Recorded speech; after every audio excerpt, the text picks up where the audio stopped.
مسلسل هيبة. كلنا بنعرف سلسلة أجزاء مسلسل الهيبة يلي بتحكي وبتجسد أحداث قريبة جدا للواقع بتقنية وإخراج عالي جدا بأجزاء الأربعة يلي انعرضت، وخصوصا الجزء الأخير الهيبة الرد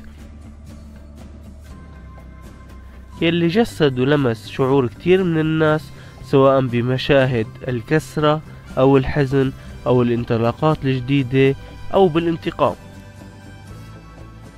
يلي شفنا فيه جبل شيخ الجبل كيف انكسر ورجع قوى من أول وساعد أهل الهيبة وأنقذهم من الضياع، وأخذ بتار مرته وابنه يلي قضوا حتفهم بالجزء الثالث.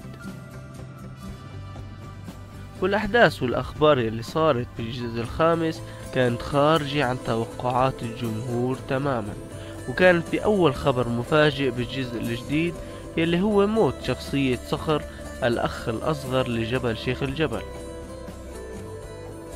وتدور الأحداث عن مشاكل جديدة بتواجه جبل وبتكسره بموت أخوه، لكن هالمرة بشكل مختلف بحسب المصادر الإعلامية لإعلام برومو الجزء الخامس لمسلسل الهيبة إنه رح يكون في وجوه جديدة رح تشارك بالعمل ورح تفاجئ الجمهور تماما. طبعا في تسريبات إنه يكون عمل مشترك لممثلين لبنانيين ومصريين وسوريين، ورح ينعرض بمشاهد يمكن تكون قريبة للإخراج السينمائي أكثر من الإخراج الدرامي. وبعد ما انتهى تصوير هالجزء كان القرار انه ينعرض برمضان 2021، ولكن بسبب مشاكل معينة بشركة الانتاج تأجل عرض هالمسلسل لوقت لسه ما تحدد من قبل شركة الانتاج، وهالشي يعمل ضجة كبيرة بجمهور الهيبة اللي كان مستني الجزء الخامس برمضان 2021 على أحر من الجمر.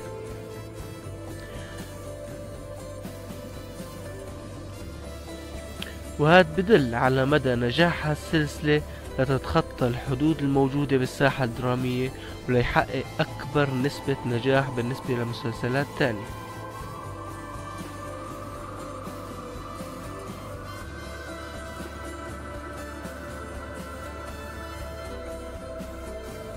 رح نوافيكم بكل جديد عن الأحداث والحلقات بشكل متسلسل.